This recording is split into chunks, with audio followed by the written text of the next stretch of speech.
Brother Swaggart, you know, oh, he writes beautiful books.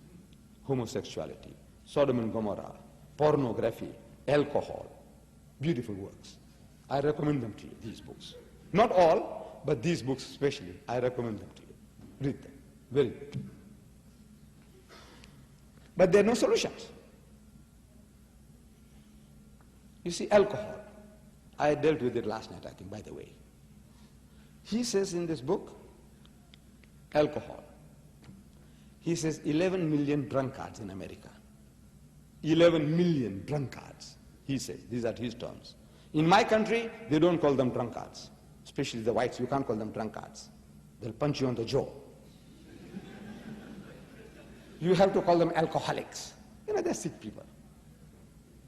See, when you say drunkard, it's very, very pungent, strong. Can you say drunkard? But when you say he's alcoholic, the person is sick. So he needs some treatment. 11 million, these are words of Brother Swaggart, drunkards in America, and 44 million heavy drinkers. And he says, to me, no difference between the two. To me, they are the same. Whether you call them drunkards or you call them heavy drinkers, to me, they are the same. I say, mashallah, mashallah, praise be to God. We have such a brother who speaks like a Muslim. The only thing is, I said, look, go one step further. To solve your problem, you have to go a step further. I said, include your social drinkers as well in that list of yours. Because the Holy Prophet Muhammad made no distinction between these three groups that you are thinking of. You know, you got the drunkards, you got the heavy drinkers, and you got social drinkers. The Holy Prophet Muhammad sallallahu alaihi wasallam, he said, whatever intoxicates in greater quantity is forbidden even in smaller quantity. No excuse for a nip or a tot. Finish, out. He said, strong words, he said, cursed is he who grows grapes for brewing. Growing of fruit trees in Islam is an act of virtue, blessing. Allah will reward you. Whether you plant fruit trees for selling the fruit or for eating it, Allah will bless you, He'll reward you. He said, on one occasion, he said, you see, if you get sure knowledge that tomorrow 12 o'clock at noon, the earth will be doomed, finished. It's coming to an end. Yawmul Qiyamah will set in, 12 o'clock tomorrow. And you were supposed to plant a fruit tree today. So what must you do? It will take 7 years for it to bear fruit. 7 years. He says, plant the tree. Allah will reward you. That mighty messenger of God, he said that if you plant grapes for the purpose of brewing, not for eating or selling, but for the purpose of brewing, like my place in the Cape, in South Africa, we have what is called the Mediterranean climate, and grapes grows beautifully there. That's the best wine growing country in that area. And you inherit 100 hectares of land, 200 acres of land. So what am I going to do? He said, plant grapes, the wine. But he said, who's going to buy it? He said, don't worry, there's a winery there, there's a brewery there. Unlimited amount they are prepared to buy from you. So right. If you did that, the Prophet of Islam says, cursed is he who grows grapes for brewing. Cursed is he who crushes it. Cursed is he who bottles it. Cursed is he who sells it. And cursed is he who drinks it out. No, you have nothing, no truck with that stuff. This is Islam. And the solution to the problem is this, total abstinence, said the Prophet of Islam, on instruction from Allah, revelation of God in the Holy Quran. Ya ayyuhalladhina amanu, so you believe. Innamal khamru, most certainly intoxicants, wal maisiru, and gambling. In his book, one of the books says, the American public is spending $54 billion a year on gambling. Squandering. 54 billion. And gambling. Wal ansabu, and fortune telling. Wal azlamu, and idol worship. Rizm min amali shaitan, are an abomination of Satan's handiwork. Fajtanibuhu la'allakum tuflihun. So shun such abomination that you may prosper. And wine barrels were emptied in the streets of Medina, never to be refilled. This one verse has created the biggest society of teetotalers in the world. People who don't imbibe alcohol. Biggest society in the world. One word, one expression. Brother Swaggart is talking about, he says, you got to threaten the Muslims, chopping off his head, or chopping off his hands. Therefore, they don't drink. The person does not drink because he fears his hand will be cut off, or his toes, or his nose, or whatever. Is that the reason? I want to know, you in America, the Muslims. I know we have black sheep amongst us, like any community has. We all have. You can't say we are all angels.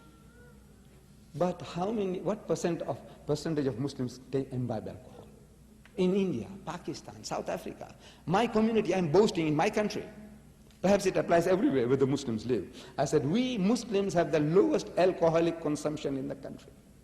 We have the lowest gambling rate in the country. We have the lowest prison rate in the country.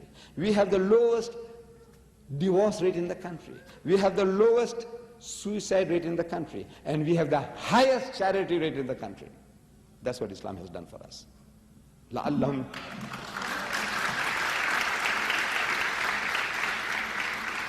Wallah, it's Islam. Nobody has threatened me all my life that I shouldn't smoke. My father used to smoke cigarettes. I don't touch it, my children don't smoke it. I didn't tell them one day in my life, one of the son is here with me, the other elder son is in South. I never told them one day, don't smoke. I never told them. No, I'm sorry, I beg your pardon. Out of my 6 brothers, 1 or 2, they do smoke. They do smoke. But my family, no smoking. In my life, I haven't touched that stuff. Nobody threatened me. My father didn't tell me I mustn't smoke. I don't smoke. I don't gamble. I don't date. I don't court. I don't dance. Nobody threatened me. Said, look, if you do that, you go to jail. Or if you do that, we'll chop off your head. Nobody told me that. I don't know if anybody told you that you mustn't drink, otherwise we'll chop off your head. Anybody tells you here that? Anybody controlling you? No. What does it? I said, you see, in America, you, Christian nation, mighty nation, the mightiest nation on earth, America, you introduced prohibition in the 20s. Who did it? They were your leaders, people you voted into power. In your Congress or Parliament, in your Congress, they passed law, prohibition, run the country dry. You saw the carnage, the havoc that this stuff was creating in the nation, the harm, the losses. So the brain power of the nation, people you voted into power, they voted on your behalf, passed a law trying to run the country dry. No Arab government ever threatened them. No Muslims ever threatened them. They said, look, if you don't stop drinking, we won't supply you oil. Because there was no oil. They didn't have it. The Arabs, they had no oil to threaten them with. They said, look, if you don't stop drinking, no oil for you anymore. No. It was your nation, your brain power, and you passed the law. And you failed. You failed miserably. The mightiest nation on earth, with the backing of the government, the brain of the nation, your propaganda machinery, everything and your police force put together to try to implement prohibition, and you failed. This mighty messenger of God, in a desert country, among a barbaric people, he makes the pronouncement, and wine barrels were emptied, never to be refilled. Miracles! What miracles are you talking about? Here is a miracle. With all your miracles, you can do nothing. Your problems will increase. You have your handful. These are handful. You know, you say, born again. You know, I says, now we got the Spirit in us, and we don't touch it anymore. I says, great. I take off my hat to you. Great. And everyone who testifies, everyone without exception, will tell you that I was a drunkard. I used to smoke marijuana. We call it daha, ganja. I used to take drugs. I used to do this. I was promiscuous. I was gay. I was a sodomite. But now I don't do those things anymore. I say, congratulations to you. Congratulations.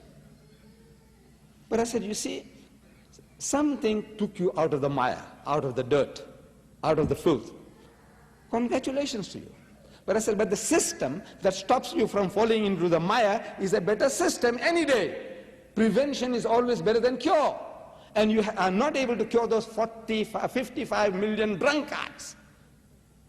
With all your Holy Ghost and all your lecturing and moving people, you know, to queue up by the thousands, you will not be able to solve the problem.